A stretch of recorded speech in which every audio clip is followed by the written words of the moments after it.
नोएडा में भू माफियाओं का खेल देखकर योगी हो जाएंगे दंग। भोले भाले गरीबों की जमीन हथियाने के लिए लगाते हैं तिकड़म। नोएडा प्राधिकरण के नाम पर गुंडे लेकर पहुंचते हैं धमकाने। आधी आधी रात को लगाते हैं सील। कौन है मास्टरमाइंड अनुज?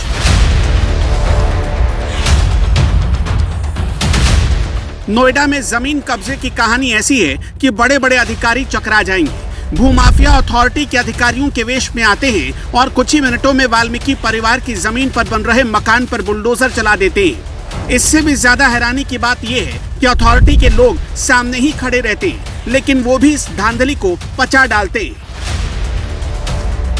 ये माँ और बेटे ऐसे ही भू माफियाओं के शिकार हुए। माँ विधवा है और बेटा सरहद पर देश की रक्षा करने वाला सैनिक है। नाम राम बहादुर की बेवा शीला वाल्मीकि परिवार से आती है। इनका बेटा नितिन इंडियन आर्मी में और बरेली में तैनात है। कहानी बताते बताते शीला का गला रूंधने लगता है। पति की याद आने लगती है। रो रो कर कहती है, साहब इन गुंडों से बचा लीजिए। इन लोगों ने पहले हमारे पति की जान ली, अब हम माँ और बेटे के पीछे पड़े। उनकी याद आ गई मुझे।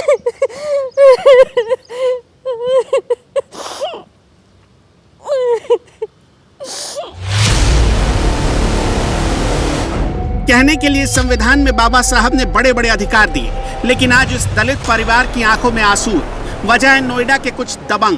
पाई पाई जोड़कर पिता ने खरीदी थी जमीन, फिर एक दिन कुछ दबंग आए और जमीन हड़प ली।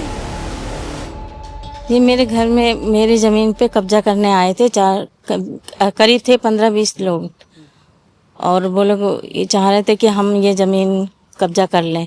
हमें घर में भी आए थे धमकाने। हमारे घर के हम जहाँ रहते हैं वहाँ पे भी आए थे कार लेके, लेकिन हमारा घर वो लोग ढूंढ नहीं पाए और हमें धमकाने के लिए आए थे वो लोग।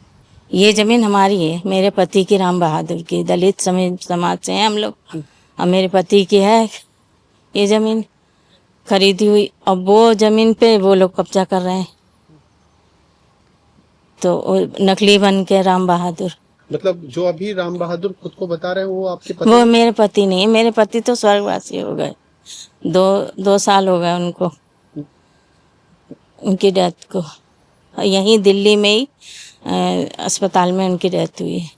उसने हमें आया, वो यहाँ हमें धमकाया। उसने बोला कि हमारी बहुत पहुँच है, हम नेताजी से मिले हुए हैं और नेताजी तुम हमारा कुछ नहीं बिगाड़ सकते हो, तो हम तुम्हारे साथ में। देखिए हमारा घर भी सब तोड़ फोड़ के, हमने जो जगह वो करी थी वो भी तोड़ फोड़ के चले गए। कहाँ पर?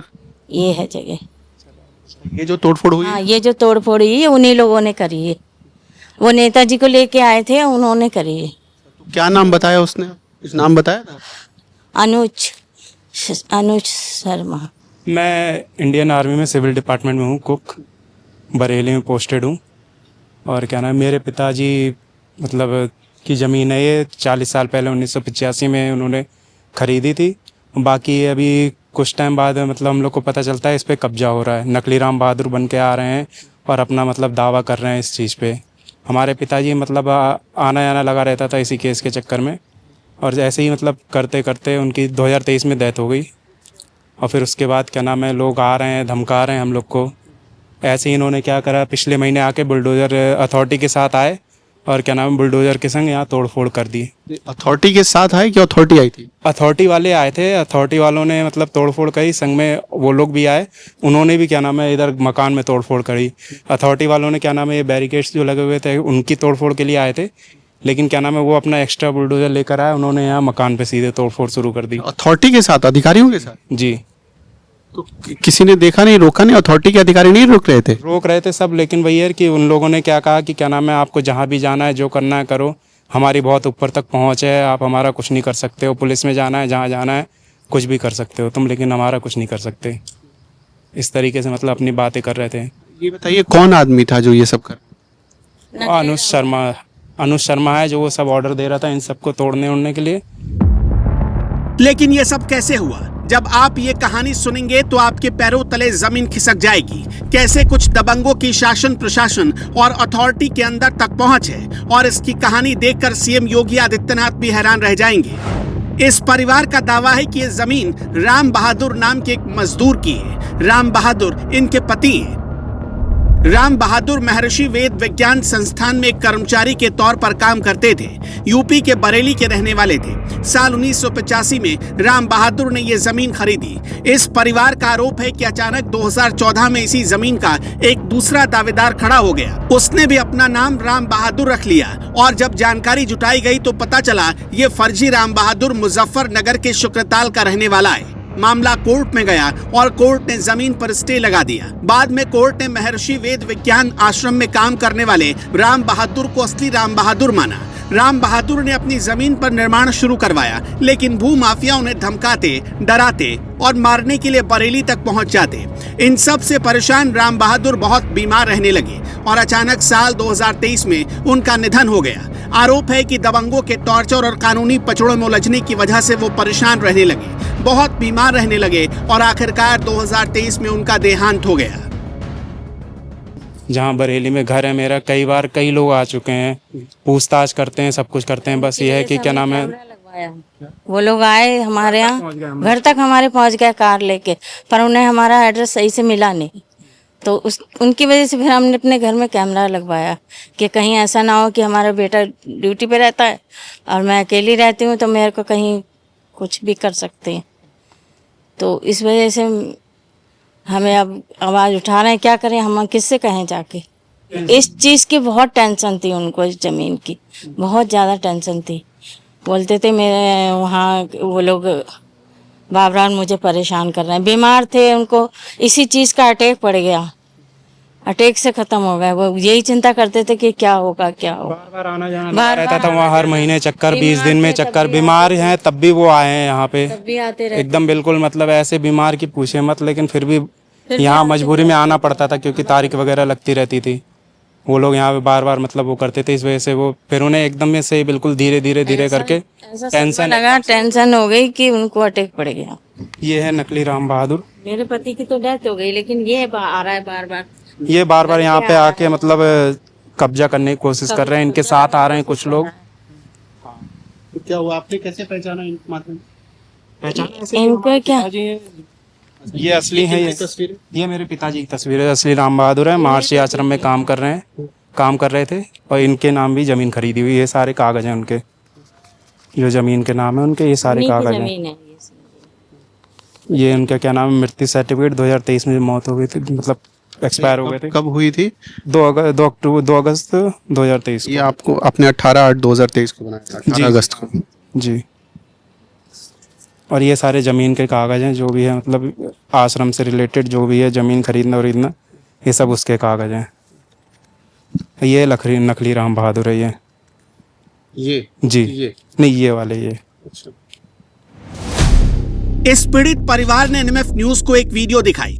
इस वीडियो में अचानक कुछ बुलडोजर उस जगह पर पहुंचते हैं जो जमीन राम बहादुर की थी। पहले राम बहादुर की पत्नी को ये सब समझ में नहीं आया। उन्होंने कुछ अपने जानने वाले लोगों को बुलाया। अथॉरिटी के अधिकारियों से पूछा गया कि ये बुलडोजर क्यों भेजा गया है, तो जवाब मिला कि आपने जो टीन शेड से चहारदीवारी बनाई है वो अवैध है, क्योंकि वो सरकार की जमीन में बन गई है। इन लोगों ने बताया कि हम लोग नोएडा प्राधिकरण से हैं और चहारदीवारी तोड़ने आए हैं, क्योंकि चहारदीवारी सरकार की जमीन पर बनी है।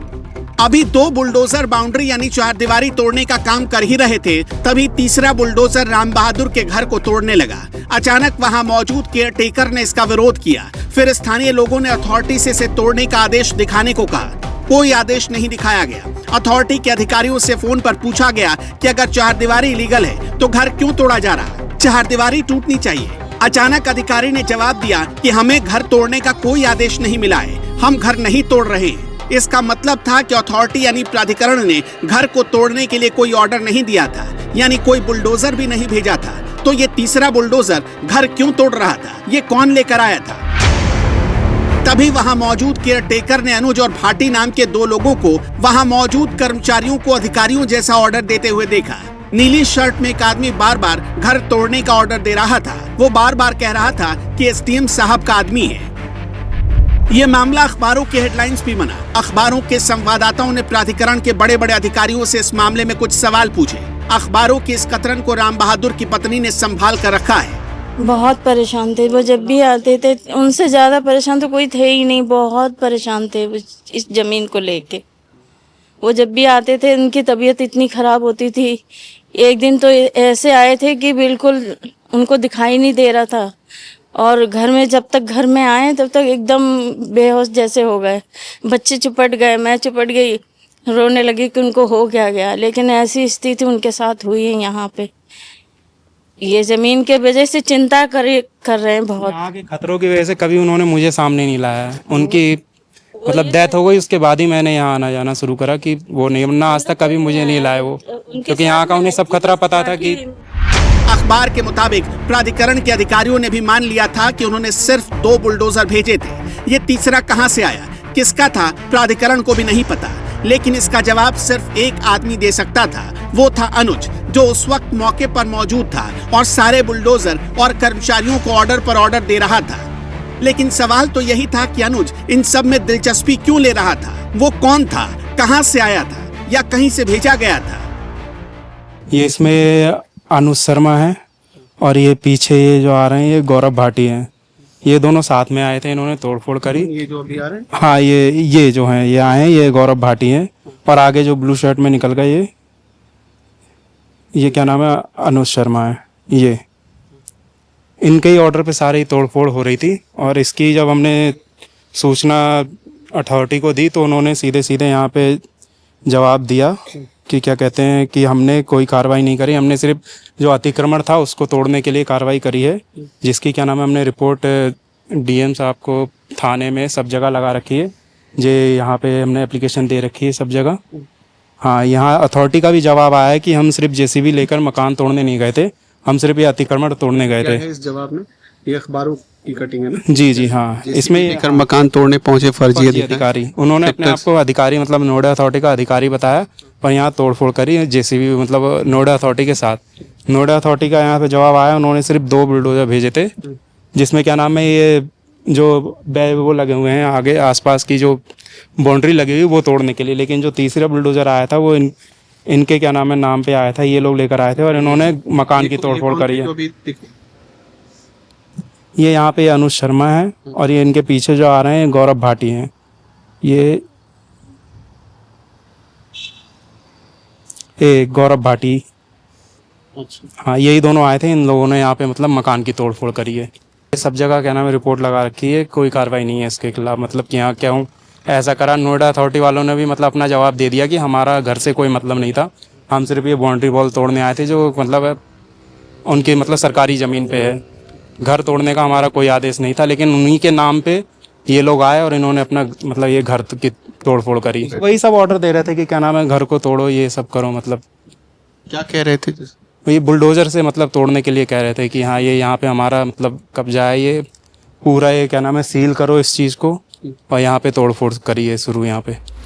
तो क्या अनुज को कानून का डर नहीं है? क्या अनुज नाम के शख्स को ये नहीं पता कि उत्तर प्रदेश में योगी आदित्यनाथ की सरकार है, वही सरकार जो भू माफियाओं की कमर तोड़कर रख देती है? और क्या अनुज का बीजेपी से कोई कनेक्शन है?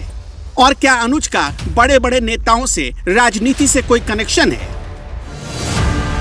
हमने शख्स अनुज के बारे में बहुत जानकारी जुटाई तो पता चला इसका अधिकारियों और मंत्रियों के साथ खूब उठना बैठना है। अनुज की कहानी अभी बाकी है, हमें दूसरी पार्टी के जवाब का भी इंतजार है। और हाँ, अगर राम बहादुर की पत्नी के आरोप सही हैं, तो ये वाकई में यूपी और योगी आदित्यनाथ सरकार दोनों के लिए चिंता की बात है।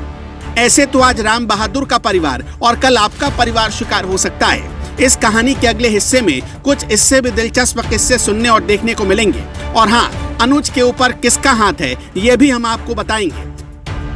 हमने 3 दिन तक अधिकारियों से बातचीत करने की कोशिश की।